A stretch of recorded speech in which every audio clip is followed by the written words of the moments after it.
할렐루야. 우리 한 번 더 고백하겠습니다. 할렐루야. 아멘.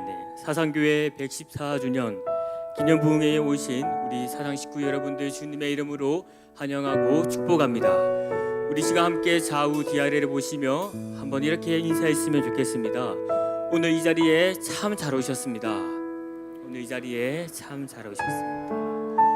우리 한 번 더 웃으시면서 한 번 더 고백하기를 원합니다. 오늘 하나님께서 주신 그 큰 은혜, 큰 복을 받기를 원합니다 라고 한번 인사합시다. 하나님께서 우리에게 주신 큰 은혜, 큰 복을 받기를 원합니다. 길었음에도 불구하고도 함께 해주셔서 감사드립니다. 우리가 이 시간 함께 하나님 앞에 모여서 함께 찬양하며 나아가기에 앞서서 함께 우리가 한 마음으로 기도하며 나아가기를 소망합니다. 우리 한번 이렇게 기도하기를 소망합니다. 하나님께서 오래전에 우리 사상교회를 세워주셨고 특별히 오늘 이 시간 114주년이라는 그 긴 시간을 맞이해서 부흥회로 오늘 이 시간 가운데에 나아가게 됩니다. 성령께서 오늘 이 가운데에 함께하여 주시고 성령 충만함으로 굳어있던 마음을 살같이 부드럽게 하시는 그 새로운 은혜를 오늘 이 시간 가운데에 부여달라고 이 시간 함께 주여 부르시고 한번 기도하며 나아가도록 하겠습니다. 주여! 아버지 하나님 감사합니다. 주님께서 우리를 이 시간 가운데에 불러주시고 사상교회 114주년을 맞이하여 함께 기도하며 나가는 이 시간 가운데에 주님의 그 특별한 은혜를 이 시간 우리에게 부어주시옵기를 간절히 소망하기로 합니다. 성령 하나님의 그 은혜로 우리에게 허락하신 그 은혜를 우리에게 충만함으로 채워주시옵기로 합니다. 아버지 하나님이여 굳은 마음으로 이 자리 가운데 앉아있는 것이 아니라 살같이 부드러운 마음을 우리에게 허락하여 주시옵기로 하나님의 크고 놀라신 그 은혜를 오늘 이 시간 가운데에 인도하여 주시옵기를 원합니다.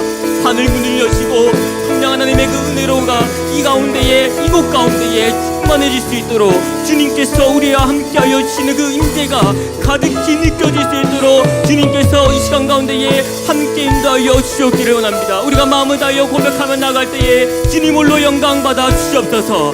우리 시간 기도하며 고백하며 나아가도록 하겠습니다. 이곳에 오셔서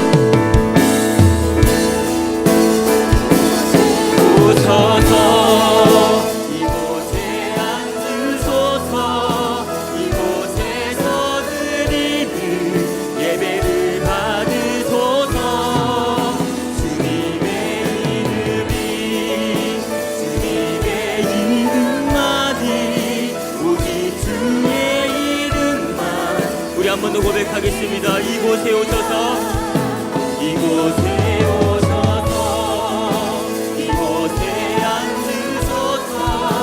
이곳에서 드리는 예배를 받으소서. 주님의 이름만이 오직 주의 이름만. 우리 처음부터 고백하겠습니다. 하늘의 문을 여소서. 하늘의 문을 여소서.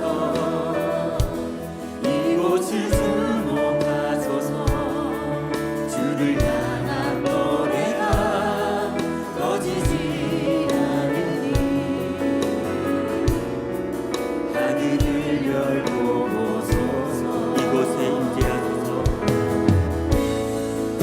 이곳에 임재하소서.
더 고백하겠습니다. 이곳에 오셔서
고백하겠습니다. 마라나타 마라나타 마라나타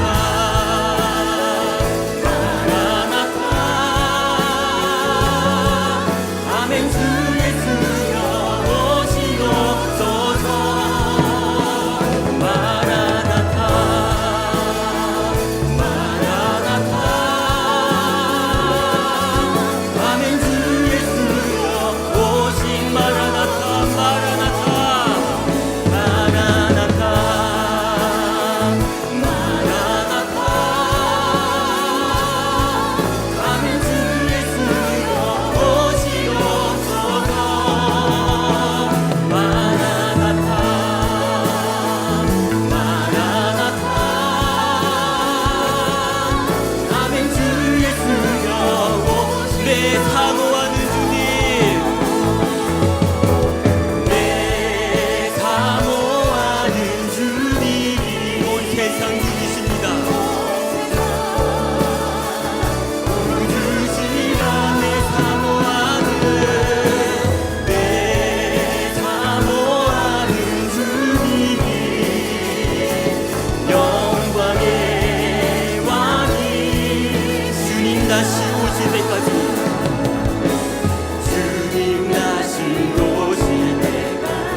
사랑의 아버지 하나님, 은혜를 감사드립니다. 우리 죄인들을 예수 그리스도를 보내어 주셔서 구원받게 하시고 하나님 아버지를 아바 아버지라 부리며 예수 그리스도를 나의 구원자로 믿고 소망 가운데 살게 하신 전능하신 아버지 하나님 감사합니다. 지나온 삶을 여기까지 도우시고 인도하신 전능하신 아버지 하나님, 세상이 알지 못하는 크고 비밀한 일을 우리에게 알게 하시고 그 예수 그리스도를 나의 구원자로 고백하는 삶을 살게 하심을 감사합니다. 아버지 하나님, 그럼에도 불구하고 우리는 입술로 마음으로 눈으로 귀로 범죄하며 살았습니다. 죄 사함 받았으나 거듭나지 못하고 여전히 죄악된 길에서 살아가는 죄인의 모습을 봅니다. 주여, 이 시간 주 예수 그리스도의 그 은혜로 우리를 용서하여 주시고 긍휼과 자비를 베풀어 주옵소서. 전능하신 아버지 하나님, 이 땅에 하나님의 나라를 허락하여 주시고 이 사상지역의 사상교회를 허락하여 주신 아버지 하나님, 114년의 역사를 아버지 하나님께서 114년 전에 이 땅에 하나님의 교회를 세우시고 이 사상지역과 부산지역에 하나님을 알지 못하는 수많은 영혼들에게 복음을 전하며 하나님의 자녀로 인도하게 하신 아버지 하나님, 아직도 그러나 하나님을 알지 못하는 수많은 영혼들이 이 땅에 있습니다. 주여, 우리를 긍휼히 여기시고 하나님의 복음을 담대히 전하는 믿음의 전도자로 살아갈 수 있도록 주님 우리들을 인도하여 주시옵소서. 전능하신 아버지 하나님, 114년 동안 많은 아버지 하나님 우여곡절이 있고 많은 아버지의 영역이 있었습니다마는 오늘 이 자리에 사성교회를 우뚝 세우게 하시고 특별히 우리 이주영 담임 목사님을 보내어 주셔서 아버지 하나님의 말씀을 전하며 성도들을 건면하며 성도들에게 믿음의 아버지 하나님 말씀으로 믿음을 잘 세워가게 하심을 감사합니다. 우리 이주영 담임 목사님에게 성령의 충만함을 허락하여 주시고 아버지 하나님 강건함을 허락하여 주셔서 목회하는 동안에도 하나님께서 늘 동행하여 주셔서 하나님의 말씀을 선포하실 때마다 진리의 성령님이 함께하여 주시기를 간절히 소망합니다. 아버지 하나님, 특별히 또한 우리 교육자님들, 담임 목사님과 함께 아름다운 목양 사역을 감당합니다. 아버지 하나님, 10년 가운데 하나님의 종으로서 성도들을 돌아보며 신방할 때에 성령 하나님이 함께하여 주셔서 하나님의 자녀들 가정에 복을 빌어주기를 간절히 소망합니다. 특별히 우리 또한 귀한 장로님들, 담임 목사님과 함께 아름다운 목양 사역을 감당하고 있습니다. 장로님들에게 영육을 강건하게 하여 주시고 모든 약물의 본이 되며 또한 아버지 하나님 모든 예배에 솔선수범하며 또한 지구를 잘 섬기는 장로님으로 교회를 든든히 세워가는 장로님으로 또한 모든 성도들을 섬기는 장로님으로 아버지 하나님 세워주옵소서. 아버지 하나님, 이 시간 기도합니다. 우리 사상교회의 성도님들 가정가정에 기도의 소원들이 있습니다. 먼저 육신의 질병으로 또한 항암 치료 중에 있는 분들이 있고 오랜 아버지 하나님 또한 병마와 싸우고 있는 가족들이 있습니다. 다윗의 자손 예수여, 다윗의 자손 예수여, 그들을 불쌍히 여겨주시고 이 시간 치료하여 주옵소서. 이 시간 긍휼을 베풀어 주셔서 머리부터 발끝까지 모든 장기와 세포 조직들은 정상을 회복하게 하여 주옵소서. 가족 구원을 위해서 자녀들의 결혼과 취업과 학업을 위해서 또 먹고 사는 의식주 문제로 기도하는 성도님들이 있습니다. 전능하신 아버지여, 그들의 기도를 들으시고 긍휼과 자비를 베풀어 주셔서 이 땅에 살아가는 동안에도 천국을 맛보며 살아가는 우리 믿음의 자녀들이 될 수 있도록 인도하여 주시옵소서. 아버지 하나님, 특별히 또한 114주년을 기념하며 가을 영적 추수를 위해서 또한 귀한 강사 목사님을 보내어 주셔서 아버지 하나님 2박 3일 동안의 말씀을 전가하게 하시니 너무나 감사합니다. 아버지 하나님 계시록을 가지고 말씀을 강해를 통하여서 우리 성도들에게 말씀을 증거하실 때에 준비된 말씀이 다 선포되게 하시고 오직 예수 그리스도만이 영광이 나타날 수 있도록 인도하여 주시고 우리 강사님을 강하게 붙들어 주셔서 성령 충만하여서 이 강단에서 전하는 말씀이 하나님의 음성으로 우리의 심령 가운데 잘 박힌 목과 같이 아버지 하나님 오늘부터 수요일까지 말씀을 사모하며 아버지 하나님 앞에 나온 성도들의 그 아버지 하나님 심령 가운데 찾아가 주시고 만져주셔서 이번 집회를 통하여서 우리의 신앙이 회복되며 우리의 믿음이 회복되며 우리의 삶이 회복되며 오직 하나님의 말씀으로 살아가는 주의 신실한 자녀들이 될 수 있도록 인도하여 주시옵소서. 특별히 어제 또한 이렇게 귀한 직분을 받은 직분자들에게 성령 하나님이 함께하여 주셔서 직분자로서 교회를 든든히 세워가며 아름다운 목양을 감당하는 장로와 집사와 근사 될 수 있도록 인도하여 주시옵소서. 전능하신 주여, 오늘 이 시간 시작하는 아버지 하나님 시간입니다.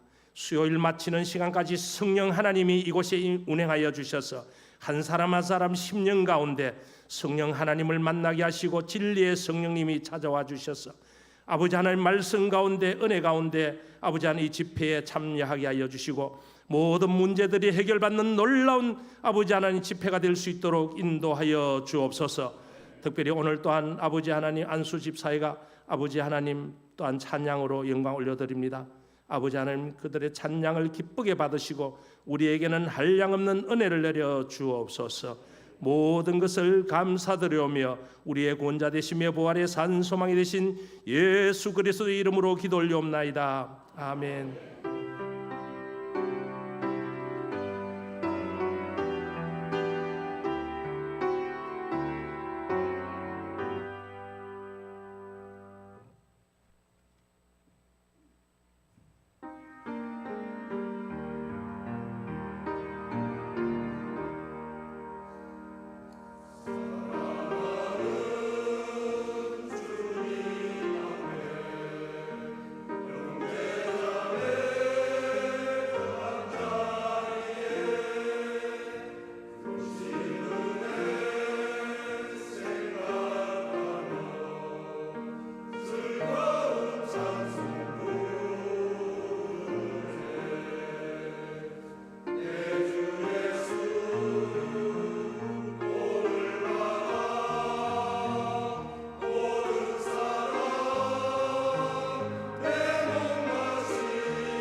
감사합니다. 자, 오늘 부흥의 첫날 하나님 말씀 요한계시록 11장 15절 말씀입니다. 요한계시록 11장 15절 말씀을 제가 봉독해 올리도록 하겠습니다. 일곱째 천사가 나팔을 불매 하늘에 큰 음성들이 나서 이르되 세상 나라가 우리 주와 그의 그리스도의 나라가 되어 그가 세세토록 왕노릇 하시리로다 하니 아멘. 세안교회를 지금 담임하고 계시는 우리 전희철 목사님께서 이번에 특별히 우리 교회에 오셔서 또 이렇게 요한계시록의 말씀을 가지고 부흥사경회를 이렇게 인도하시게 되었습니다. 오늘 또 서로 한번 같이 한번 얼굴 보시고 큰 복 받았습니다. 미리 믿음으로 딱 고백하는 겁니다. 다시 한번 합시다. 앞뒤로 큰 복 받았습니다. 이제 우리 목사님 나오셔서 헌금 위해서 기도해 주시고 바로 말씀을 전하시겠습니다. 지금도 살아 역사하시는 아버지 하나님 감사합니다. 이 마지막 때에 우리가 아버지 하나님의 말씀을 듣게 하시는 은혜 너무나 감사합니다. 114년 전에 우리 사상교회를 하나님의 뜻 가운데 이곳에 세워주신 줄 믿습니다. 지난 시간 동안 몸된 교회가 이 사회와 하나님의 나라를 위하여서 애쓰고 수고했던 많은 것들을 기억하시는 주님, 하나님께서 은혜를 베풀어 주시고 주님이 오시는 그날까지 우리 사상교회를 주여 사용하여 주시옵소서. 하나님, 오늘 말씀 듣고자 이 저녁에 모였습니다. 말씀을 듣고 저녁에 모이는 것이 참 쉽지 않은 시대임에도 불구하고 많은 성도님들 이 자리에 모였습니다. 사모함으로 나왔습니다. 사모하는 영혼을 만족함으로 주여 채워 주시옵소서. 오늘 받을 은혜를 감사하며 받은 은혜를 또한 감사하며 귀한 예물을 구별되이 하나님께 올려드립니다. 이 기도의 제목, 감사의 제목을 주여 기쁘게 받아 주시옵시고 아버지 하나님께 감사가 더욱더 넘치는 삶이 되게 하여 주시고 이 예물이 쓰여지는 모든 것에 주의 복음이 확장되어지고 하나님의 선한 은혜의 역사가 나타날 수 있도록 주여 도와 주시옵소서. 이제 시작합니다. 하나님이 함께 하여 주시고 아버지, 우리 안에 하나님이 함께 하시는 놀라운 은혜의 역사가 이 3일간의 부흥회를 통하여 온전히 충만히 우리 가운데 경험되게 하여 주시옵소서. 아버지 하나님, 이제 주님이 우리의 영혼에 말씀하실 차례입니다. 우리를 불쌍히 여겨주시고 은혜를 베풀어 주셔서 우리의 영혼에 말씀하여 주옵소서. 감사드리오며 거룩하신 예수님의 이름으로 간절히 축복하고 기도하옵나이다. 아멘. 네, 반갑습니다. 네, 제가 우리 사상교회 처음 오늘 왔는데요. 저는 잘 교회를 알지 못했는데 목사님께서 귀하게 초대해 주셔서 이렇게 융숭하게 대접을 받고 환대해 주셔서 너무나 감사합니다. 식사를 나누고 목사님과 장로님과 교제 나누면서 목사님과 장로님이 참 서로를 너무 존경하시고 사랑하시는구나, 이러한 생각이 참 많이 들었습니다. 그래서 그러면 참 교회가 되는 거 아니겠어요? 너무 감사하다 생각이 좀 들었어요. 그런데 제가 좀 더 확인한 게 하나 있는데요. 제가 이제 말씀을 준비를 하려고 또 목사님이 친절하게 목양실을 비워주셔가지고 기도하면서 말씀을 좀 준비하고 있는데 한 장로님이 꽃다발을 가져오시는 거예요. 꽃바구니를 가지고 딱 오셔서 제가 이 교회는 강사분한테 이렇게 꽃바구니를 주는 거구나. 그리고 제가 김치국을 많이 마셨습니다. 그래서 어떻게 받아야 되나 해서 이렇게 했는데 그 장로님이시더라고요. 얘기하시더라고요. 이거 목사님 겁니다. 그러더라고요. 담임 목사님 거라고. 그래서 제가 깜짝 놀랐습니다. 우리 장로님이 담임 목사님에게 꽃바구니를 이렇게 선물을 이렇게 하시는 그런 또 여기 아름다움이 있구나. 그래서 얼마나 이 목사님과 장로님들이 서로 사랑하시는구나. 이런 거를 물론 제가 꽃 받자고 하는 얘기는 아닙니다, 여러분. 오해는 하지 마시고요. 그렇습니다. 그래서 우리 사상교회가 참 은혜가 있구나. 목사님 복이라고 얘기하셨는데 이게 복 아니겠어요? 목사님을 우리 장로님들이 존중해 주시고 사랑해 주시고 또 목사님도 장로님들을 사랑해 주시고 그러면 여러분 뭐 못할 게 뭐가 있겠어요? 그러면 그게 은혜고 복인 줄 믿습니다. 우리 인사 오늘 많이 나눴는데요. 저도 인사 한번 나누고 싶은데요. 우리 교회는 복된 교회입니다. 인사 한번 나눌까요? 우리 교회는 복된 교회입니다. 네, 우리 교회가 복입니다. 인사 한번 더 하겠습니다. 네, 오늘 은혜 많이 받으시기 바랍니다. 인사 한번 할까요? 네, 감사합니다. 제가 이 설교를 위해서 좀 유인물을 준비했는데요. 유인물이 없으신 분들은 좀 손을 들어서 안내위원들은 유인물을 좀 나눠주시면 감사하겠고요. 또 제가 사역하는 교회 우리 장로님들하고 권사님들도 이 자리에 좀 같이 좀 오셨네요. 참 너무나들 저도 사랑 많이 받고 있습니다, 여러분. 네, 감사합니다. 네. 여러분 만약에요, 어떤 사람이요 영화를 좀 보러 갔습니다. 영화를 보러 갔는데요. 이 영화를 너무나 보고 싶었던 영화였어요.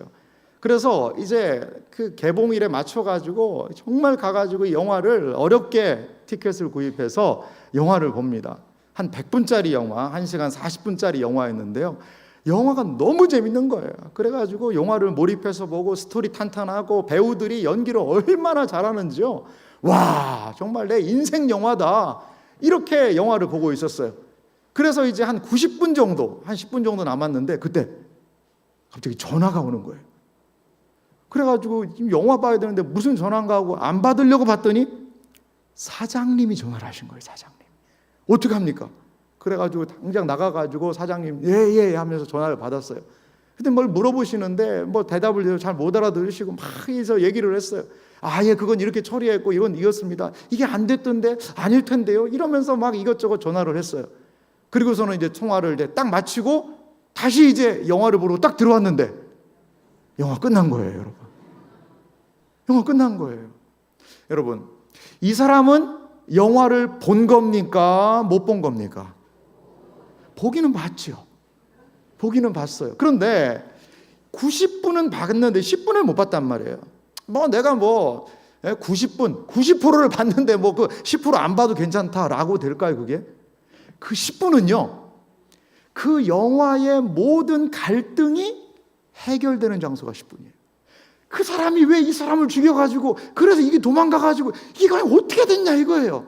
그게 다 어디서 해결됩니까? 그 10분에서 다 해결이 되는 거예요. 10분에서. 그런데 그 10분을 못 봤다는 건요, 사실 그 영화를 안 본 거나 비슷한 겁니다. 오히려 더 궁금한 거예요. 더 궁금한 거예요. 여러분, 그럼 이 사람 영화를 다시 봐야 될까요? 보면 안 될까요?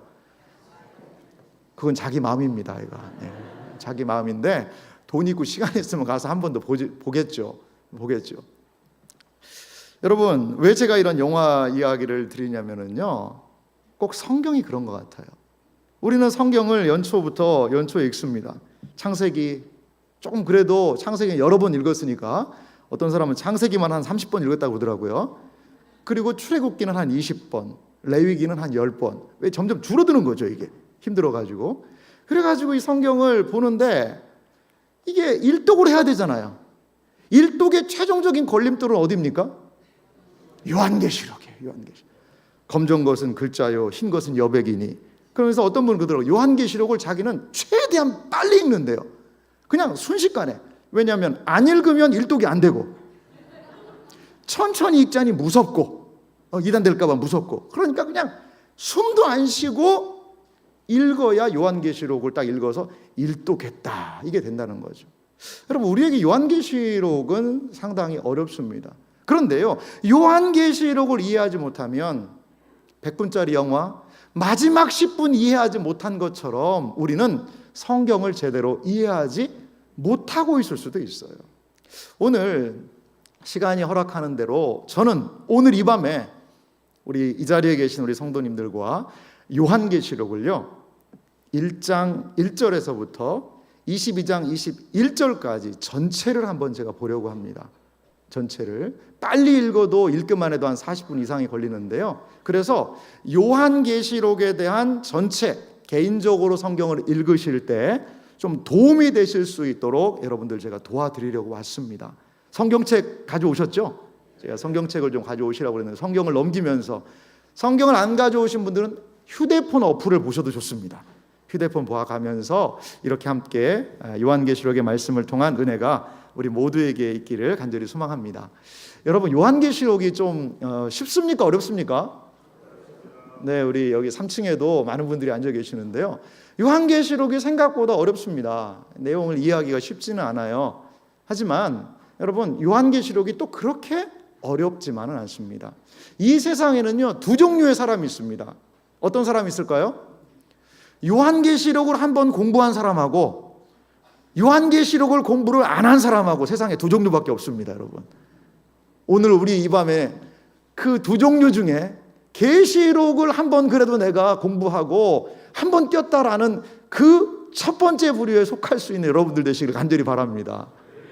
자, 그러면 이 요한계시록이 왜 어려울까요? 요한계시록 안에는요, 여러 가지 그림, 이미지들이 있어요. 그런데 무슨 그림을 보여줘요. 백마가, 붉은 말이, 그리고 청황색 말이, 그리고 검정 말이, 막 말들이 같다. 그게 끝이에요.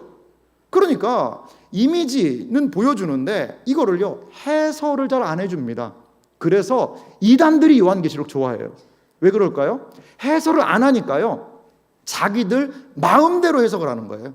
자기들 마음대로. 요한계시록이 또 어려운 이유가 있어요. 그것은요, 요한계시록에 나오는 이런 이미지들이요, 단순히 계시록에만 있는 게 아니라 구약에서 다 가져온 것들이거든요.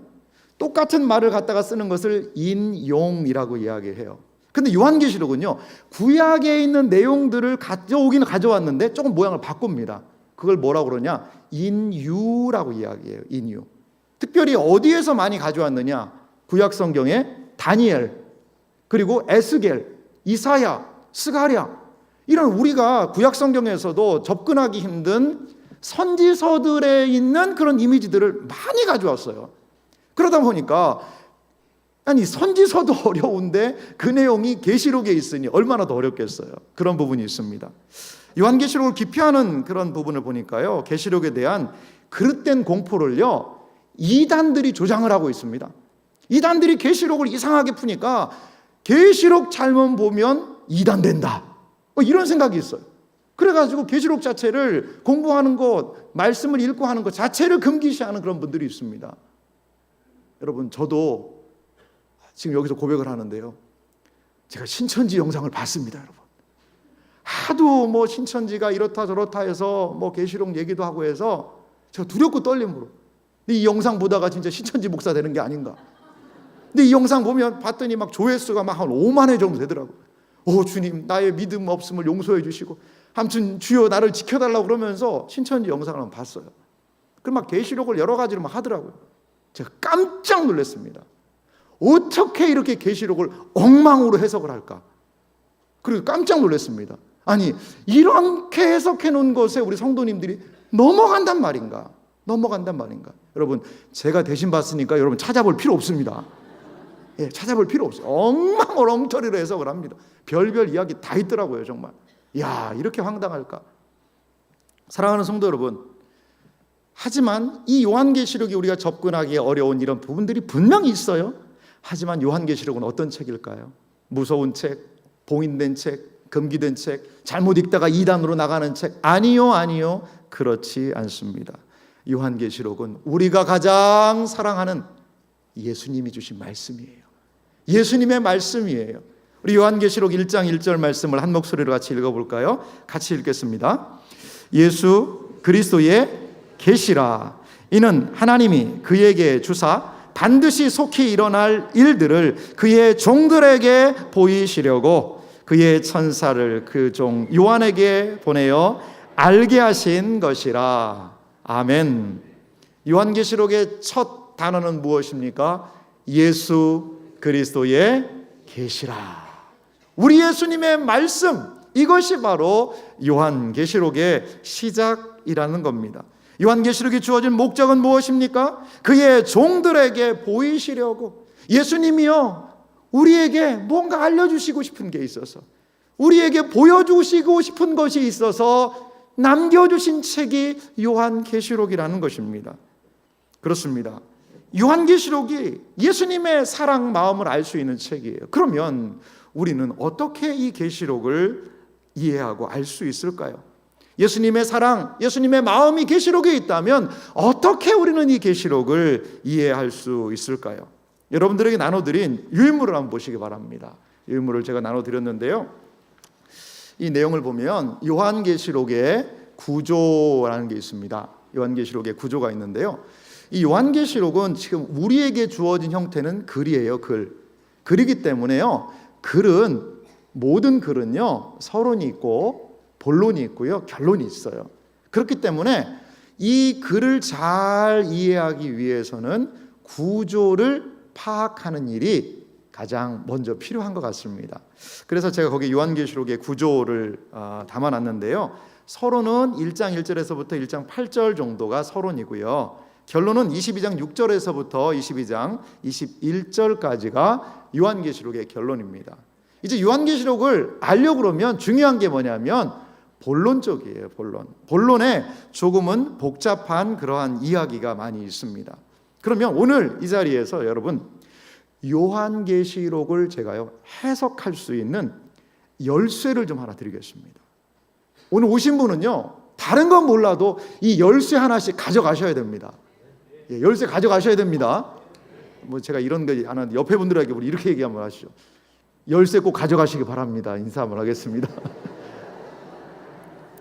자, 그러면 요한계시록 전체 본론을 우리가 좀 잘 볼 수 있는 열쇠가 뭘까? 그 열쇠를 우리가 좀 생각해 볼 필요가 있습니다. 여러분, 요한계시록은 어떤 책일까요? 요한계시록에 대해서 요한계시록 1장 3절이 이렇게 말하고 있습니다. 1장 3절 말씀 우리 한 목소리로 같이 읽겠습니다. 이 예언의 말씀을 읽는 자와 듣는 자와 그 가운데 기록한 것을 지키는 자는 복이 있나니 때가 가까움이라. 아멘. 참 복된 말씀이죠. 이 예언의 말씀을 어떤 자요? 읽는 자와 또 듣는 자와 또 그 가운데 기록한 것을 지키는 자, 복이 있다. 할렐루야. 요한계시록에는요 복이 7번 등장합니다. 복이 7번 복이라는 단어가 등장을 해요. 그래서 요한계시록의 7복이라고 이야기하는데요, 읽으면서 그걸 한번 찾아보시기 바랍니다. 근데 첫 번째 복 찾았죠. 6개 남았습니다. 그런데 여기에 보면 주목할 단어가요, 읽는 자라는 단어예요. 여러분, 읽는 자라고 그러면 여러분들 어떤 생각이 드세요? 아하, 이 계시록 열심히 읽어야 되겠구나, 이 열심히 읽어야 내가 복 받는구나, 이렇게 생각하실 거예요. 그런데 여기에서 읽는 자는 우리가 생각하는 21세기의 읽는 자가 아닙니다. 우리가 생각하는 그런 읽는 자가 아닙니다. 왜 그러냐면요, 요한계시록은 지금으로부터 2000년 전에 주어진 책이에요. 2000년 전에는요 우리식으로 이런 책이 많이 있었을까요? 없었을까요? 거의 없었습니다. 양피지라든지 이런 걸로 책을 만들었기 때문에 일반 사람들이 책을 갖는다는 것은 언감생심, 불가능한 일이었어요. 그렇기 때문에 이 요한계시록을 읽는다라는 것은 그 강단에서 교회에 모인 사람들 앞에서 대표가 있는 겁니다. 대표가. 읽는 자라는 것을 쉽게 말하면 우리식으로 얘기하면 지도자들이 말씀을 알려주는 사람이 읽어주는 거예요. 그래서 원어에도 보면 읽는 자가 단수로 나옵니다. 단수. 그리고 듣는 자와 지키는 자는 복수로 나옵니다. 그러니까 우리가 여기서 하나 알 수 있는 것은 요한계시록이 처음에 주어졌을 때는 무슨 책이었다? 읽는 책이 아니라 듣는 책이었다는 거예요. 듣는 책이었다는 거예요.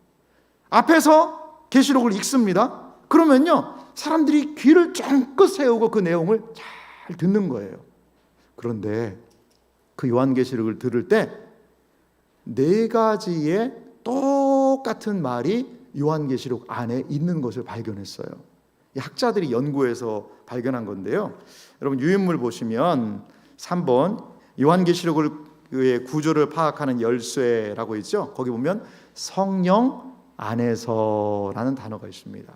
헬라어 언어로는 엔 푸뉴마티, 엔이 뭐뭐 안에라는 뜻이거든요. 푸뉴마티, 이것은 성령이라는 뜻이에요. 그러니까 성령 안에서라는 이 단어가 요한계시록에 4번 등장하다라는 거죠. 4번. 첫 번째는 1장 10절에 내가 성령에 감동되어라고 번역했지만 원어는 성령 안에서예요. 두 번째는 4장 2절에 내가 성령에 감동되었더니, 이것도 성령 안에서예요. 그리고 17장 3절 곧 성령으로라고 얘기했지만 여기도 성령 안에서예요. 그리고 21장 10절에도 성령으로지만 성령 안에서입니다. 그래서 성령 안에서라는 이 단어가 4번 등장하는 겁니다. 그런데 이 4번 등장하는 게 목사님 그냥 뭐 등장할 수도 있지 않겠습니까? 그런데요, 성령 안에서라는 내용이 등장한 그 부분의 단락들을 보니까요, 하나의 내용들을 이루고 있어요. 두 번째 성령 안에서라는 그 내용들이 하나의 의미 단락을 이루고 있어요. 세 번째, 네 번째가 말이죠. 그러니까요, 우리식으로 얘기하면 이런 겁니다. 첫째, 둘째, 셋째는, 넷째는 이렇게 하듯이 요한계시록을 앞에서 읽으시는 분이 막 읽고 있다. 엔 푸뉴마티 하면 어이구 첫 번째 뭐가 되는구나. 또 읽다가요. 엔 푸뉴마티 그러면 이게 또 뭔가 또 이루어지는구나. 이런 식으로 요한계시록을 처음에 들었던 사람들이 이 요한계시록의 구조를 파악하면서 읽었다는 거죠. 성령 안에서 본 4가지의 환상이 요한계시록의 중심부를 차지하고 있습니다. 그래서 4번 네 번째 보십시오. 계시록에 등장하는 4가지 환상, 이 성령 안에서를 중심으로 4가지의 환상으로 요한계시록이 나눌 수 있다는 겁니다. 첫 번째 환상은요, 지상 교회에 대한 부분이에요. 1장 9절에서부터 3장 22절까지. 비록 여기는 우리가 비교적 잘 말씀을 이해하는 부분입니다. 왜? 뭐 때문에요? 7교회 이야기예요. 7교회. 땅에 있는 7교회에 대한 이야기가 바로 3장까지 등장을 합니다. 제2 환상은요, 우리가 좀 어려워하는 부분인데요, 두 번째 환상은 4장에서부터 16장까지 요한계시록의 가장 긴 부분입니다.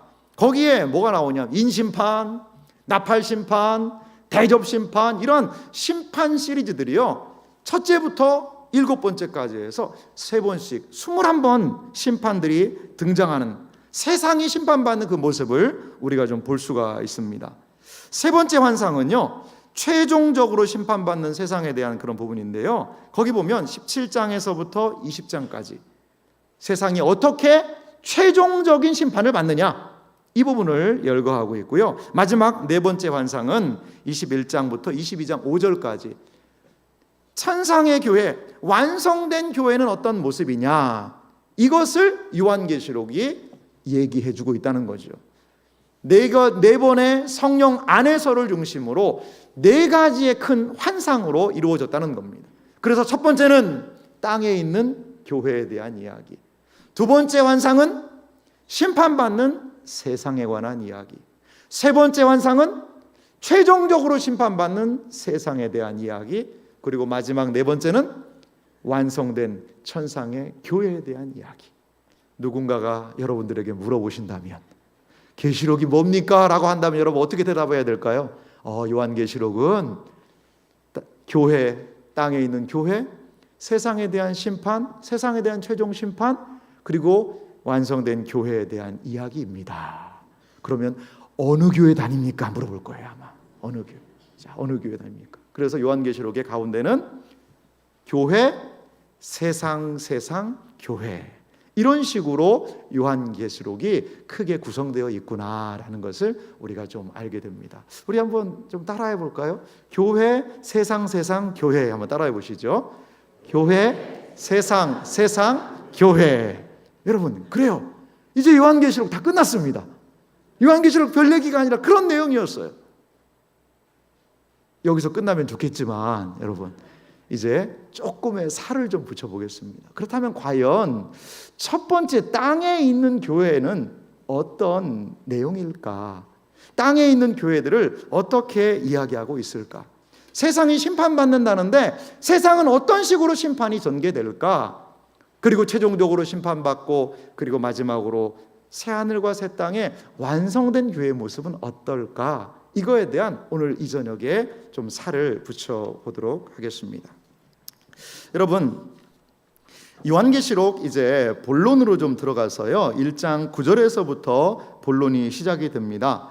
1장 9절은 요한계시록 전체를 알 수 있는 매우 중요한 절인데요, 우리 함께 9절을 읽어보겠습니다. 함께 읽습니다. 나 요한은 너희 형제요 예수의 환난과 나라와 참음에 동참하는 자라. 하나님의 말씀과 예수를 증언하였으므로 말미암아 반모라 하는 섬에 있었더니. 아멘. 사도 요한이 지금 어느 섬에 있어요? 반모라는 섬에 있습니다. 사도 요한은 반모 섬에 왜 갔을까요? 휴가차 갔다, 안식년차 갔다, 놀러 갔다? 아니요, 그렇지 않아요. 반모 섬은요, 그 당시에 포로들을 갖다가는 유배지였습니다. 절해고도의 섬, 유배 간 거예요. 낮에는 채석장에서 노동하고요, 밤에는 그 아픈 몸을 끌고 쉬어야 하는 그러한 곳이 바로 반모라는 섬이었습니다. 반모라는 섬에 예수의 환난, 나라, 참음에 동참하는 자로 주님을 증거했기 때문에 유배를 갔던 것입니다. 그런데 10절, 주의 날에, 주의 날 언제죠? 주일날입니다. 주의 날에 내가 성령에 감동되었더니, 푸뉴마티, 이게 등장을 해요. 여기서 환상을 본 겁니다. 내 뒤에서 나는 나팔 소리 같은 큰 음성을 들으니 11절은 함께 읽습니다. 이르되 내가 보는 것을 두루마리에 써서 에베소, 서머나, 버가모, 두아디라, 사데, 빌라델비아, 라오디게아 등 7 교회에 보내라 하시기로. 아멘. 예수님이요, 그 유배가 있는 사도 요한을 찾아오셔서 그 주일날, 그것도 주님께서 이 요한에게 말씀하셨어요. 여러분, 고립되어 있고 이제 나는 아무것도 할 수 없다라고 그럴 때 주님이 찾아오시는 거예요. 반모섬에도 주님 찾아오셨어요. 그 주님이 오늘 이 밤에, 그리고 이 부흥회를 통하여 우리에게도 찾아와 주실 줄 여러분 믿으시기 바랍니다. 외롭고 어려운 심령들을 주님은 찾고 찾아오시는 분이시다 라고 우리는 생각할 수 있습니다. 그런데 이 요한이요, 한 환상을 봅니다. 12절에 보니까요, 몸을 돌이켜 나에게 말한 음성을 알아보려고 돌이킬 때에 뭘 봤죠? 7 금촛대를 보았는데. 여러분, 7 금촛대가 뭘까요? 7 금촛대. 이단들은 이상하게 해석을 합니다. 여러분, 현혹되지 마세요. 성경이 알려준 부분들은 분명하게 있습니다. 자, 요한계시록 1장 20절도 보실래요? 20절 말씀 보면 7 촛대의 비밀을 밝혀주고 계세요. 20절 말씀 읽어봅니다. 내가 본 것은 내 오른손에 7 별의 비밀과 또 7 금촛대라. 7 별은 7 교회의 사자요, 7 촛대는 7 교회니라. 아멘. 7 촛대가 뭐라고요? 7 교회입니다. 에서버 두사 빌라, 이 7 교회를 촛대로 지금 비유하고 있습니다. 제가 지도를 하나 준비했는데요. 한번 보실래요? 한번 좀 열어주시죠. 지도를 한번 보여주세요. 이게 7 교회입니다. 이 7 교회가요, 보면 순서가 있습니다. 여러분, 에베소, 서머나, 버가모, 두아디라, 사데, 빌라델비아, 라오디게아. 그러니까 시계 방향으로 이렇게 좀 돌아가게 되어 있어요. 그 당시에 이 지역에는요, 서로 연결된 도로가 있었다고 그래요. 그래서 이 편지를 돌려보기가 좀 쉬웠던 것 같아요. 그래서 전체를 도르면 한 열흘 정도면 다 지역을 돌 수 있다고 그럽니다. 왜 이 7 교회? 여러분, 사실 라오디게아 옆에 골로새 교회가 있어요. 더 성경에 유명한 교회들도 있는데 왜 이 7 교회를 선택했을까? 이 7 교회는 그 시대를 반영할 수 있는 가장 대표적인 교회들이었고요. 이 7 교회들에는 보면 칭찬받는 교회, 칭찬만 받은 교회, 칭찬과 책망 받은 교회, 책망만 받은 교회, 이러한 교회들로 있어서 그 지역 사회를, 어떻게 보면 그 시대를 이 7 교회가 대표하고 있는 교회들이었다는 것을 알 수 있어요. 반모섬은 바로 에베소에서 떨어진 그 지역에 사도 요한이 지금 유배를 가 있는 부분이죠.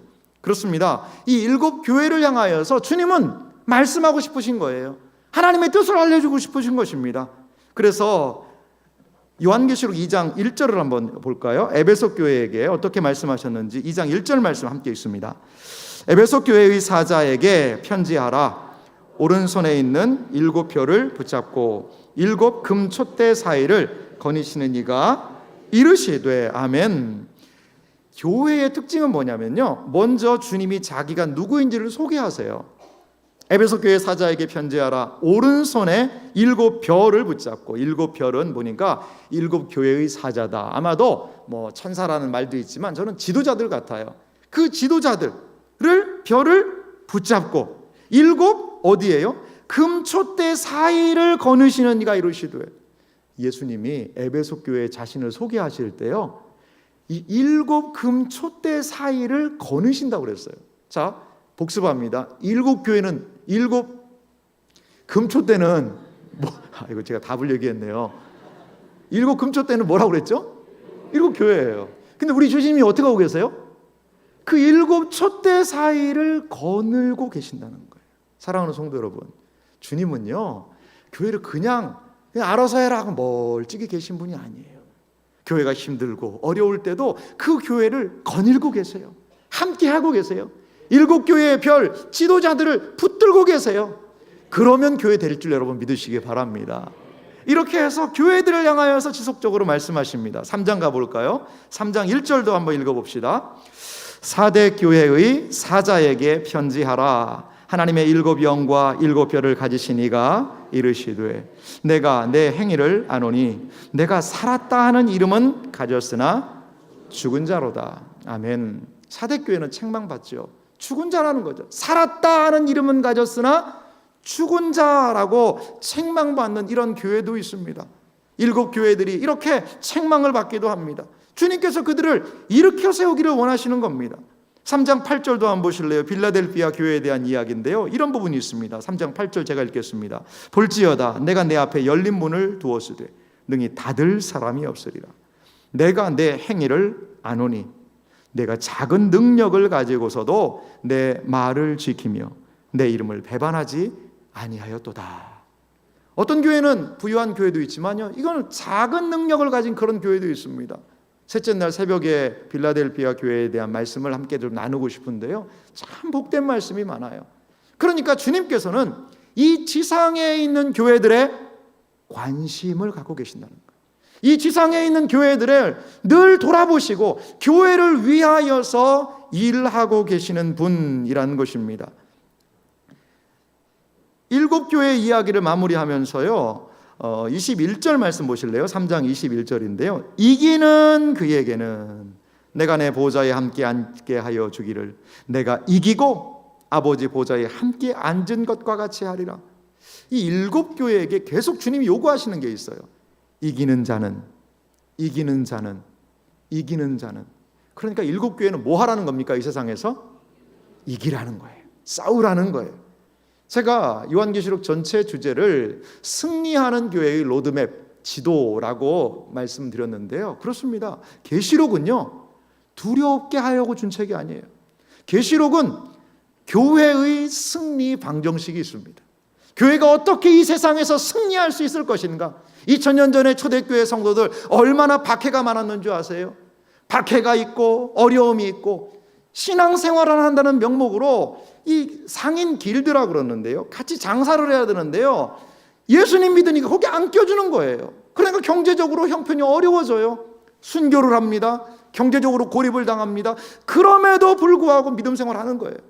하나님을 섬기고 싶은데요, 황제를 섬기라고 이야기합니다. 황제를 섬기지 않으면 추방시키겠다고 이야기합니다. 그럼에도 불구하고 황제 섬기지 않고 주님을 섬기는 거예요. 우리에게는 참된 왕 예수 그리스도밖에 없습니다. 황제 섬길 수 없습니다 라고 형식적으로라도 그들은 굴복하지 않고 믿음 지켰어요. 그리고 끝내 승리했지 않습니까? 그 승리한 복음의 역사가 로마를 뒤집어 버렸습니다. 그래서요 12명 그리고 120명 이렇게 소수의 무리가 시작했던 이 복음의 역사가요, 4세기에 이 로마가 기독교로 국교화돼 버립니다. 이건 놀라운 일이에요. 그것은 바로 초대교회 성도들이 이 요한계시록의 말씀을 붙들고 주님의 말씀처럼 승리했기 때문인 줄 믿으시기 바랍니다. 그래요, 승리가 여기에 있습니다. 우리의 최종적인 승리가 여기에 있습니다. 성도와 신자가 붙들어야 되는 말씀이 계시록 안에 있다는 것을 여러분 믿으시기 바랍니다. 자, 이제 우리가 두 번째 환상으로 들어가 보도록 하겠습니다.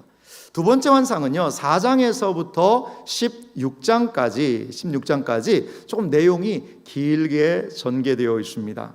여러분에게 나눠드린 유인물 뒷부분을 보면은요, 제가 요한계시록 전체의 구조를 정리를 해놨는데요, 한번 보시기 바랍니다. 두 번째 환상이 있죠. 첫 번째 환상은 땅에 있는 교회에 대한 이야기였고요. 두 번째 환상은 세상에 대한 심판에 대한 이야기입니다. 그런데 요한계시록 4장과 5장은 조금 독특하게요, 세상에 대한 이야기가 아니라 하늘에 대한 이야기예요. 하늘에 대한 이야기. 자, 요한계시록 4장 그 표를 옆에 두시고요, 1절 말씀을 읽어보도록 하겠습니다. 1절을 읽습니다. 이 일 후에 내가 보니 하늘에 열린 문이 있는데 내가 들은 바 처음에 내게 말하던 나팔 소리 같은 그 음성이 이르되 이리로 올라오라. 이후에 마땅히 일어날 일들을 내가 내게 보이리라 하시더라. 아멘. 요한은 이 일 후에요, 보니 하늘에 열린 문이 있고요, 하늘로 올라갑니다. 2절은 제가 읽겠습니다. 내가 곧 성령에 감동되었더니 엔 푸뉴마티, 이게 여기서 또 들려요. 보라, 하늘에 보좌를 베풀었고 그 보좌 위에 앉으신 이가 있는데, 하늘에 가봤더니요, 보좌가 있어요. 그리고 보좌에 딱 앉으신 이가 계신 거죠. 자, 이 보좌에 앉으신 이는 누굴까요? 이것은 바로 성부 하나님입니다. 성부 하나님께서 그 보좌 위에 앉아 계시는 것이지요. 보좌에 앉아 계신 성부 하나님을 성경은 표현하고 있고요, 5절이 참 중요한데요, 5절 말씀을 우리 한 목소리로 4장 5절을 읽습니다. 보좌로부터 번개와 음성과 우레 소리가 나고 보좌 앞에 켠 등불 7이 있으니 이는 하나님의 7 영이라. 아멘. 보좌로부터요, 번개, 음성, 우레 소리가 납니다. 이러한 현상들이 일어납니다. 여러분, 제가 두 번째 환상은 분명히 땅에 대한 심판이라고 그랬는데 왜 하늘 이야기가 먼저 등장한 것일까요? 그 의미는 뭘까요? 결론을 말씀드릴게요. 이 땅에서 일어나고 있는 모든 심판들, 그것의 출처가 어디냐? 그냥 어떻게 하다 보니까 세상에 그런 것들이 일어났느냐? 그게 아니라는 거예요. 이 땅에서 일어나고 있는 모든 심판의 출처가 바로 천상이라는 거예요. 하나님께서 그 모든 세상의 심판과 세상의 구원을 주장하고 계시다는 거죠. 마치 큰 배에 조종을 하는 그러한 기관실이 있고 이 조종하는 데가 있듯이, 선장이 운행하는 그 실이 있듯이 이 세상을 운행하시는 하나님 아버지께서 계시고 그 보좌에서, 그 하늘에서 이 세상의 일들을 주관하고 계시다라는 것입니다. 계시록에 등장하는 인심판, 나팔심판, 대접심판, 무서운 일들이 막 일어납니다. 아이고 무섭네 라고 생각할 수 있지만 그 모든 심판은 하나님의 주권 안에 있다는 것을 믿으시기 바랍니다. 그래서 보좌를 보여주는 겁니다. 그러면 아니 목사님, 그걸 어떻게 정말 알 수 있습니까? 정말 성경이 그걸 얘기하고 있습니까? 그거를 한번 우리 확인해 보도록 하겠습니다. 자, 6장부터요 인심판이 등장을 합니다. 6장부터 보면 인심판이 등장을 해서요, 인을 떼는 심판들이 등장하는데요, 6장에 여러 인심판, 그리고 7장을 지나서 8장을 보세요. 8장에 보니까 7째 인을 떼실 때에 하늘이 반 시간쯤 고요하더니, 자, 인을 뗀다는 것은요 뭐 어려운 표현은 아닙니다. 여러분, 이러한 그 당시에 이제 두루마리니까요, 이렇게 두루마리로 말려 있는 어떻게 보면 책이 있는 거죠. 책이, 이 두루마리가 있습니다.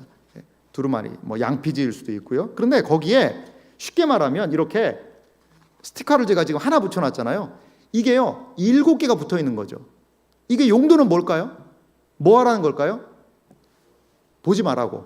그렇습니다. 이 안에 내용이, 중요한 내용이 있으니까 그 내용을 보지 말라는 거예요. 그럼 이 내용을 보려면 어떻게 해야 되겠어요? 인을 떼야 되겠죠. 그래야지만 이 내용에 이런 내용이 있구나라고 볼 수 있는 거죠. 그런데 아무도 하나님의 손 안에 있는 이 인을 뗄 수가 없었어요. 오직 예수님만이 그 인을 떼시기에 합당하고 그 인을 받으셔서 그 인을 떼 가시는 거죠. 뗄 때마다 인 7가지의 심판 시리즈가 등장을 합니다.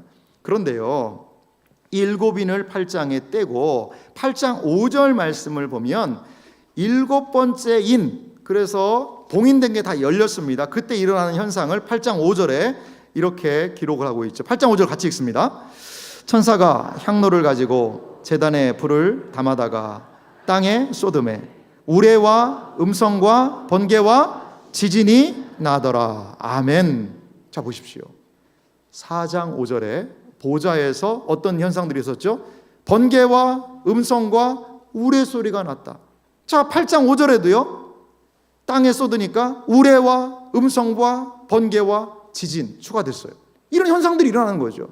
그러니까 6개의 인을 떼는 이 모든 심판들은 번개, 음성, 우레, 지진, 이게 동일하게 하나님 보좌에 있던 것이 여기서 나타나고 있다는 거죠. 이것은 하나님의 주권적인 통치 안에 있다라는 겁니다. 자, 그러면 나팔도 그럴까요? 8장 7절부터 보면 첫째 천사가 나팔을 부니, 이제 나팔 심판이 시작이 돼요. 나팔 심판이 어디에서 마치냐면요, 11장 보십시오. 15절 보겠습니다. 11장 15절에 보면 나팔 심판이 이렇게 마무리가 되는데요, 제가 읽겠습니다. 7째 천사가 나팔을 불매 하늘에 큰 음성이 나서 이르되 세상 나라가 우리 주와 그의 그리스도의 나라가 되어 그가 세세토록 왕노릇 하시리로다. 이 요한계시록의 전체 주제입니다. 요한계시록은 무엇을 이야기하느냐? 이 세상 나라가 그대로 머물러 있지 않는다는 겁니다. 우리 주와 그의 그리스도의 나라가 되어서 우리 주님이 세세토록 왕노릇하는 그 나라, 그 시대, 그 때가 온다라고 계시록이 보여주는 거죠. 근데 이것이 7번째 나팔과 함께 진행된 이야기였습니다. 그런데요, 7번째 나팔 불 때 어떤 현상이 일어나는지 보실래요? 19절 말씀 읽겠습니다. 11장 19절입니다. 함께 읽습니다. 이에 하늘에 있는 하나님의 성전이 열리니 성전 안에 하나님의 언약궤가 보이며 또 번개와 음성들과 우레와 지진과 큰 우박이 있더라. 아멘. 여기에도요, 4장 5절에 있던 그 보좌의 현상들이, 그리고 8장 5절에 있던 인을 다 떼고 났을 때 그 현상들이 나팔 심판을 마무리한 그때에도 동일하게 그 현상들이 일어나고 있다는 거죠. 자, 나팔 심판이 두려워요. 떨리죠. 힘들고요. 무섭습니다. 하지만 그 모든 심판도 하나님의 어디 안에 있다? 주권 안에 있다. 할렐루야. 사랑하는 성도 여러분, 이 세상에 시련이 많고 환난이 많고 여러 가지가 복잡한 게 많습니다. 하나님이 안 계신가? 우리는 어떡하란 말인가? 어렵고 힘들 때도요, 그 모든 것들 참고 인내하며 그것을 주관하시는 하나님을 우리는 기억해야 돼요. 이것이 바로 요한계시록이 우리에게 보여주는 비전입니다. 자, 그러면 이제 마지막 심판 시리즈가 있는데요, 대접 심판이라는 것이 남아 있습니다. 16장에 가면요, 대접 심판 시리즈가 시작이 되는데요, 16장 2절을 제가 읽어보면 첫째 천사가 가서 그 대접을 땅에 쏟음에, 이게 땅에다가 대접을 확 쏟았어요. 그러니까 여러 현상들이 일어납니다. 그리고 봅시다. 17절 말씀 보겠습니다. 17절 말씀 보면 7째 천사가 그 대접을 공중에 쏟음에 큰 음성이 성전에서 보좌로부터 나서 이르되 되었다 하시니. 자, 7째 천사가요, 마지막 7번째 대접을 쏟았습니다. 그러니까 되었다라는 소리가 들렸고요. 18절 말씀 보세요. 18절 말씀은 한 목소리로 읽겠습니다. 번개와 음성들과 우레 소리가 있고 또 큰 지진이 있어 얼마나 큰지 사람이 땅에 있어 온 이래 이같이 큰 지진이 없었더라. 아멘. 보십시오. 7번째 대접 심판 이후에도 4장 5절 보좌에 있었던 8장 5절에 인을 뗀 다음에 11장 19절에 나팔을 다 분 다음에 그리고 대접 심판을 마무리한 다음에 똑같은 현상들이 일어나고 있더라는 것입니다. 사랑하는 성도 여러분, 하나님의 주권 안에 있는 거예요. 때로 답답할 수 있어요. 사실 초대교회 성도들도요, 얼마나 답답했을까요? 아니, 같이 신앙생활하던 분들이 어느 날 끌려가는 거죠. 초대교회 당시에요, 참 얼마나 잔인하게 성도들을 박해하고 그랬냐면요, 그 황제가요, 이 성도들을, 신자들을 잡아다가 자기 정원에 횃불로 썼다고 그래요. 횃불로. 장대에다 사람을 매달고요, 기름 묻은 헝겊을 묻힌 다음에요, 거기다 불을 지르는 거예요. 그렇게 화형을 시키는 겁니다. 그래서 그 불 밑에서 시를 쓰고요, 이런 끔찍한 상황을, 박해의 상황을 견뎌가며 신자들이 신앙생활한 거예요. 신앙생활한 거예요. 그러니까 목숨을 내걸고 신앙생활한 겁니다. 이들은 믿었어요. 분명히 이 세상의 나라가 우리를 힘들고 어렵게 하지만 이 세상 나라는 우리 주와 그의 그리스도의 나라가 될 거고, 이 세상의 왕들보다도 더 강력한 하나님의 주권이 미치고 있다. 그것을 이 신자들이 붙잡은 거예요. 붙잡은 거예요. 환난이 있습니다. 시련이 있습니다. 힘듦이 있습니다. 하지만 하나님의 말씀을 붙들고 나갈 때 성도들은, 신자들은 그 모든 환난, 핍박, 근심, 질병, 어려움, 염려들을 극복할 힘을 하나님이 우리에게 허락해 주실 줄 믿습니다. 교회에게 주시는 위로의 말씀이 하나 있는데요, 요한계시록 12장 10절 말씀을 좀 보겠습니다. 10절 말씀을 좀 보면은요, 여기에 우리 신자들이 꼭 기억해야 되는 중요한 말씀이 있습니다. 10절 말씀은 제가 읽겠습니다. 내가 또 들으니 하늘에 큰 음성이 있어 이르되, 이제 우리 하나님의 구원과 능력과 나라와 또 그의 그리스도의 권세가 나타났으니 우리 형제들을 참소하던 자, 곧 우리 하나님 앞에서 밤낮 참소하던 자가 쫓겨났고, 이게 누구 얘기일까요? 마귀 얘기입니다. 사탄 얘기입니다. 사탄이 쫓겨났다는 것이죠. 무엇 때문에요? 예수 그리스도의 십자가의 놀라운 구속과 부활로 말미암아 마귀 원수가요, 그 힘을 상실한 겁니다. 쫓겨났어요. 이제 자기 때가 얼마 남지 않았습니다. 마귀의 쫓겨남과 더불어서 우리에게 주신 놀라운 특권, 은혜가 있습니다. 11절 말씀은 우리 한 목소리로 확신 가지고 읽어봅니다. 함께 읽습니다. 또 우리 형제들이 어린 양의 피와 자기들이 증언하는 말씀으로써 그를 이겼으니 그들은 죽기까지 자기들의 생명을 아끼지 아니하였도다. 아멘. 요한계시록은 우리에게 교회의 영광스러움을 이 12장을 통하여 선포하고 있습니다. 우리 형제들이 어린 양의 피와 자기들이 증언하는 무엇으로요? 말씀으로써 그는 누굴까요? 사탄입니다. 사탄을 이겼으니. 성도는 어떻게 마귀의 권세를 이길 수 있습니까? 성도는 어떻게 이 세상을 이길 수 있습니까? 성도의 이기는 공식은 과연 무엇입니까? 그것은 바로 어린 양의 피와, 원어에 의하면 거기에 디아라는 단어가 쓰였는데 그것은 더 정확하게 번역하면요, 때문에입니다. 때문에. 어린 양의 피 때문에 승리한 줄 믿으시기 바랍니다. 또한 자기들이 증언하는 말씀으로써, 말씀 때문에 그들은 승리하였다라는 것이죠. 사랑하는 성도 여러분, 교회는 어떻게 이길 수 있습니까? 어린 양의 피 때문에 이길 수 있는 줄 믿으시기 바랍니다.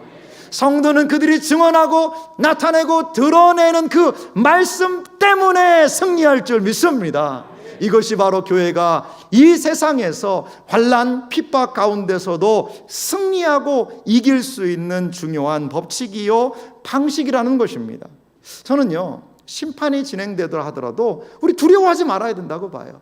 왜냐? 그 심판을 주장하시는 분이 우리 하나님이시라는 것입니다. 이제 우리는 두 번째 환상을 이렇게 좀 살펴봤는데요, 마지막 이제 세 번째와 네 번째 환상이 있어요. 사실 세 번째 환상과 네 번째 환상은요, 세트입니다. 아주 마지막에 비교를 잘 할 수 있도록 그렇게 해놓은 것을 볼 수가 있습니다. 요한계시록 17장 1절 말씀을 우리 한 목소리로 읽어볼까요? 같이 읽어보도록 하겠습니다. 요한계시록 17장 1절을 함께 읽습니다. 또 7 대접을 가진 7 천사 중 하나가 와서 내게 말하여 이르되 이리로 오라. 많은 물 위에 앉은 큰 음녀가 받을 심판을 내게 보이리라. 아멘. 자, 많은 물 위에 앉은, 여기 많은 물이라는 것은 세상을 상징합니다. 물 위에 앉은 큰 음녀가 등장을 합니다. 그런데 그 음녀가요, 심판을 받겠다라는 거죠. 3절 제가 읽습니다. 곧 성령으로 나를 데리고 엔 푸뉴마티.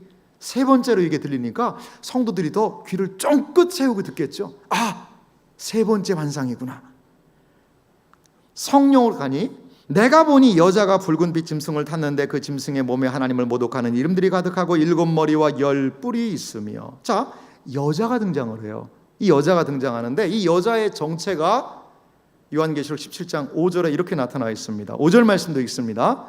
그의 이마에 이름이 기록되었으니 비밀이라 큰 바벨론이라 땅의 음녀들과 가증한 것들의 엄이라 하였더라. 아멘. 그 여인이 등장합니다.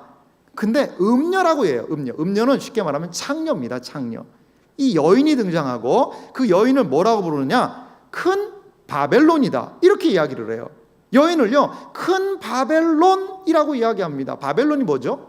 바벨론은요, 성입니다. 성. 바벨론은 나라이기도 하지만요, 이 바벨론의 가장 중요한 건요, 성이었어요. 이 바벨론이라는 도시가 얼마나 성을 크게 지었냐면요, 성벽에, 성벽 위에요, 전차 2대가 다닐 수 있었대요. 이러니 얼마나 성벽을 크고 두껍게 만들어 놓은 곳이겠어요. 이러한 음녀에 대한 큰 성 바벨론에 대한 이야기가 여기에 기록이 되어 있습니다. 자, 17장 18절 말씀 보니까요, 그 여인을 또 이렇게 이야기해요. 17장 18절입니다. 또 내가 본 그 여자는 음녀입니다. 땅의 왕들을 다스리는 큰 성이라 하더라. 이 바벨론입니다. 사실 이 바벨론은요, 로마를 상징합니다. 로마를 상징하는 것이죠.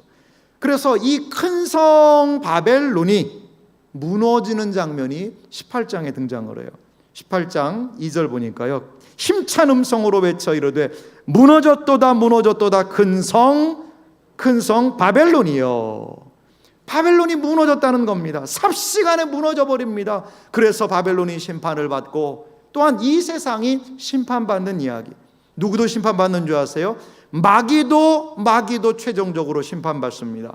요한계시록 20장 10절 말씀을 한 목소리로 읽어보겠습니다. 요한계시록 20장 10절입니다. 또 그들을 미혹하는 마귀가 불과 유황 못에 던져지니 거기는 그 짐승과 거짓 선지자도 있어 세세토록 밤낮 괴로움을 받으리라. 아멘.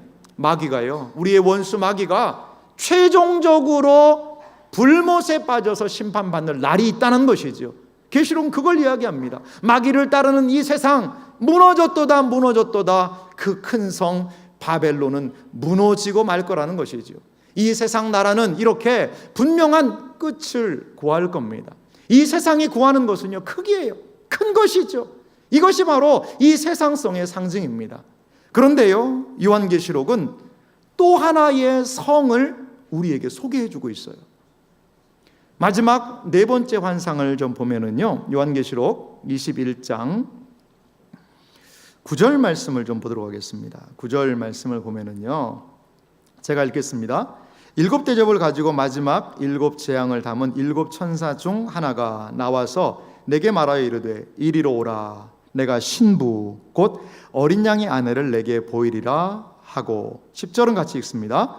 성령으로 나를 데리고 크고 높은 산으로 올라가 하나님께로부터 하늘에서 내려오는 거룩한 성 예루살렘을 보이니. 아멘.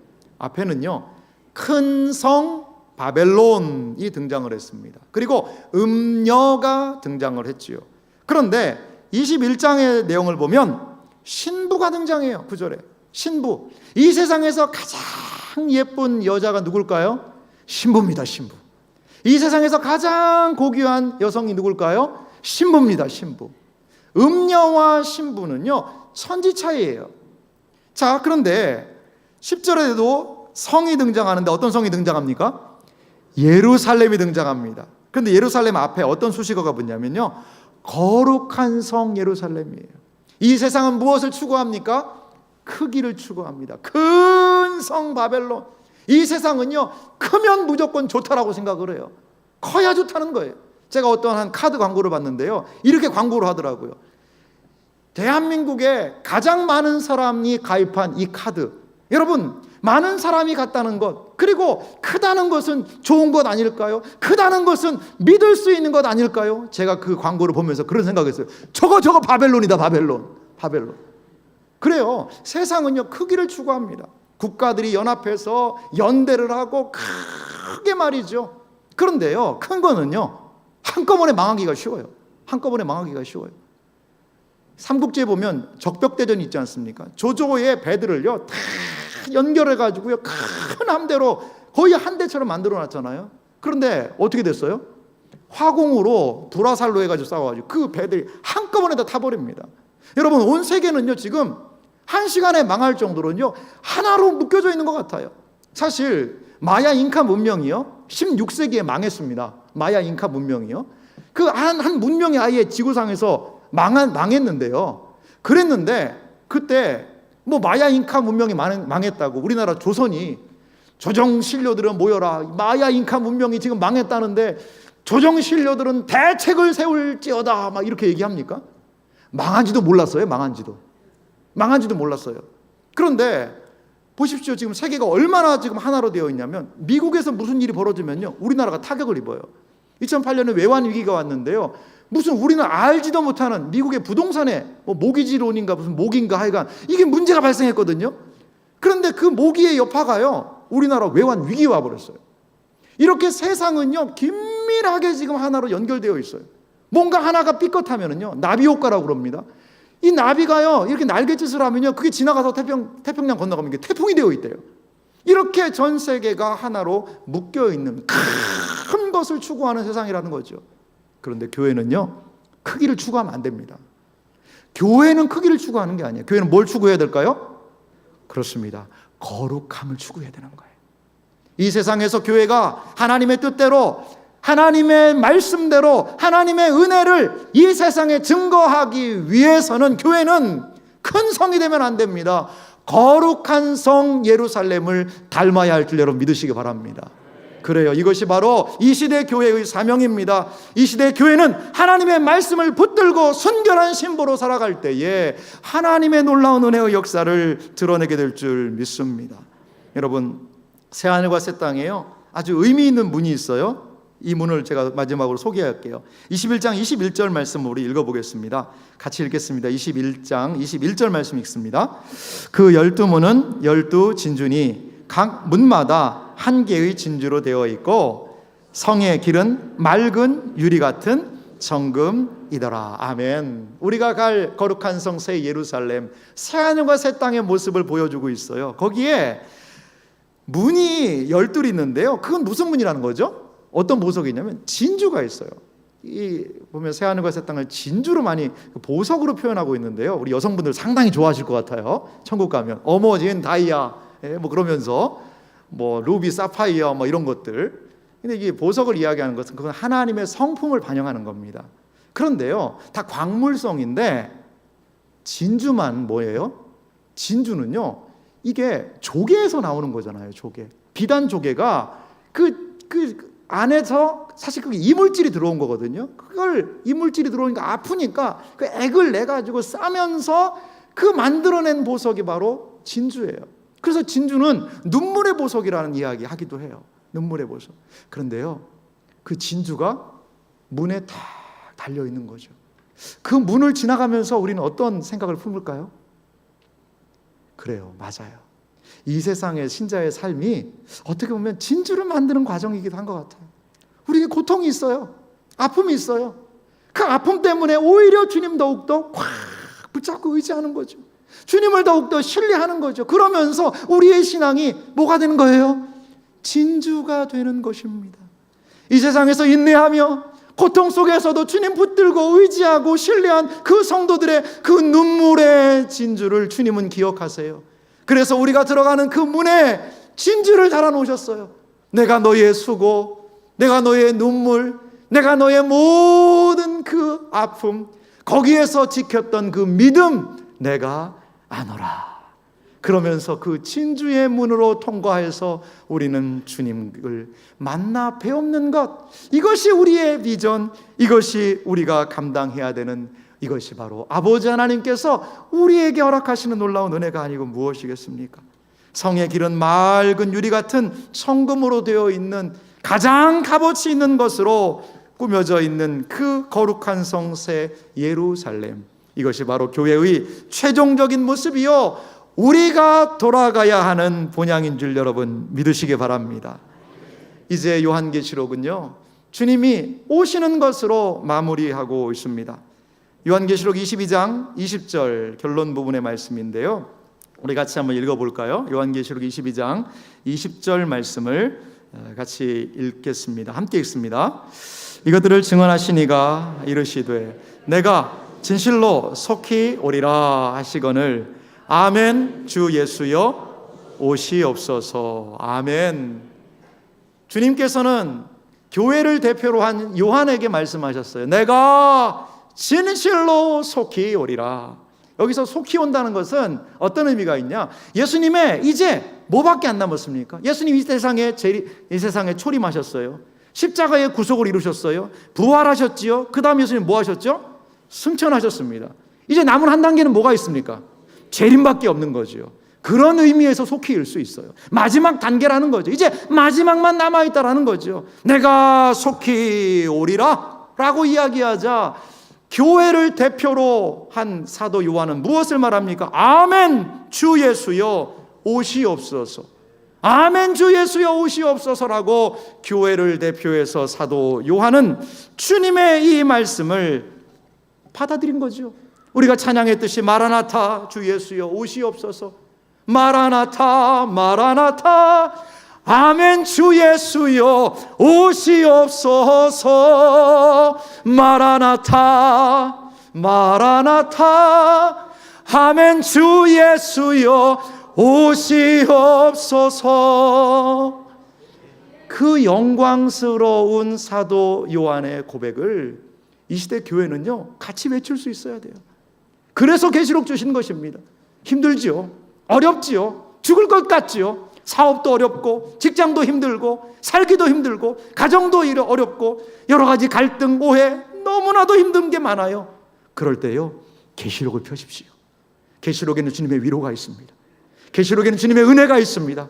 계시록 안에는 지금도 살아 역사하시는 세상 나라가 우리 주와 그리스도의 나라가 되어 그가 세세토록 왕노릇하시는 비전이 있습니다. 우리 신자의 꿈이 있어요. 그래서 아멘 주 예수님 어서 오십시오라고 우리 고백할 수 있을 줄 믿습니다. 사랑하는 사상교회 성도 여러분, 이 주님을 기억합시다. 이 성경의 마지막을 믿고 의지하며 나아갈 때 주님께서 우리에게 약속하신 놀라운 은혜의 역사를 충만히 채워주시기를 주님의 이름으로 축원합니다.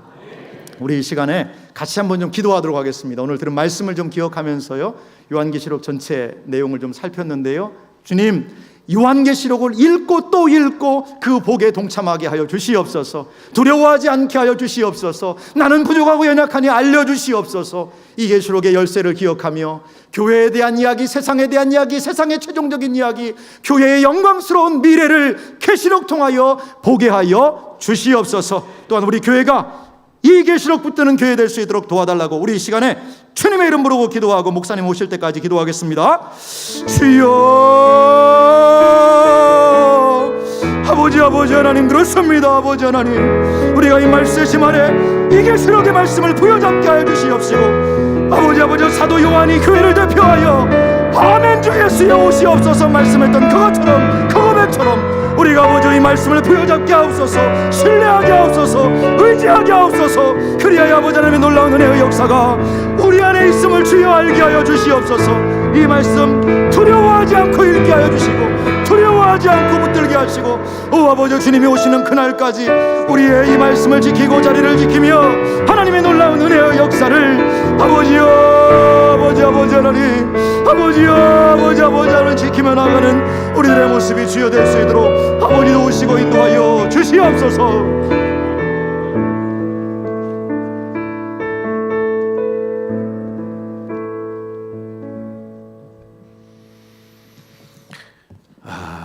만약에 제가 신학교 다닐 때 요한계시록을 이렇게 참 쉽게 그렇게 말씀을 이렇게 전해주었던 교수님이 있었더라면 얼마나 좋았을까. 그런 생각이 참 들었습니다. 야, 정말 귀에 쏙쏙 들어오는 어떤 그런 내용과 함께 또 정말 이 말씀 안에 다 거하셔서 이 말씀을 우리에게 이렇게 쉽게 하나하나 풀어주신 참 그 은혜가 참 너무너무 고맙고 감사해요. 근데 오늘 저기 세한교회에서 이렇게 오신 분들 계시죠? 어디 계세요? 세한교회에서 오신 분들 잠깐 일어나세요. 잘 일어나세요. 여러분 참 복됩니다. 그죠? 그죠? 자, 우리 오늘 세한교회에서 이렇게 오셨는데 우리 축복하는 어떤 그런 마음으로 우리 크게 한번 박수 한번 칩시다.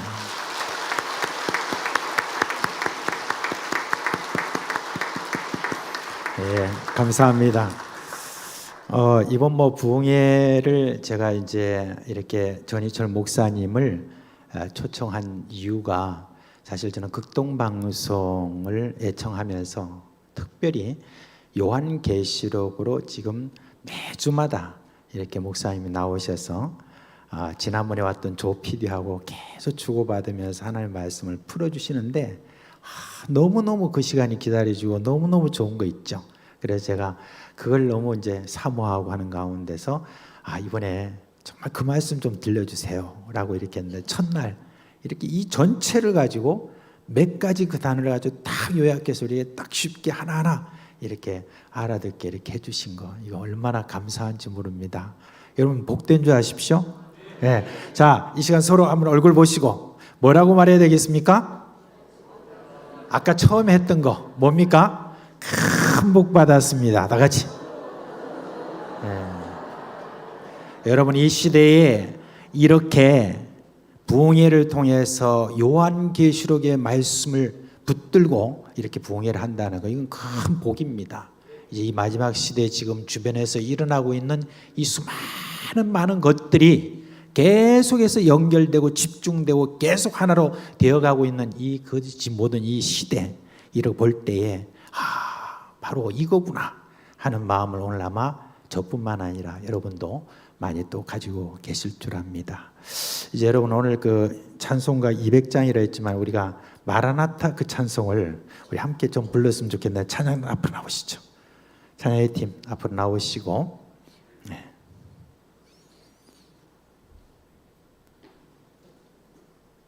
특별히 참 어렵고 힘든 그런 시간들을 보내는 많은 우리 교회 식구들 믿음 하나 붙들고 지금 살아가는 그런 교회 우리 식구들 참 귀한 식구들 여러분들 지금 얼마나 어렵고 힘든 시간을 보냅니까? 근데 오늘 큰 위로 받았을 줄 믿습니다.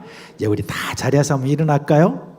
일어나서 이 찬송 우리 다 같이 부른 다음에 우리 첫날 저녁 우리 전희철 목사님이 축복 기도하고 마치고 내일 새벽 몇 시라고요? 네, 5시에 빌라델비아 교회 우리 한번 또 들읍시다.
하늘 영광 온 땅 덮을 때 우리 땅 끝에서 주를 맞이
이제는 주님 오심을 기다리고 사모하는 이 자리에 모인 거룩한 주의 백성들, 주 예수 그리스도의 그 크신 은혜와 하나님 아버지의 다함이 없으신 그 사랑하심과 성령의 교제교통 위로 영원히 끝까지 함께 하시는 그 놀라운 은혜가 주님의 오심을 사모하며 마라나타 주 예수여 오시옵소서라고 사도 요한의 뒤를 이어 믿음으로 고백하는 주의 몸된 교회 되기 원하는 이 자리에 있는 모든 주의 백성들 영혼들 머리 위에 온라인으로 참여한 심령들 위에 우리의 앞으로 남은 이 모든 부흥 사경회 위에 이제로부터 영원토록 함께 있을지어다. 아멘.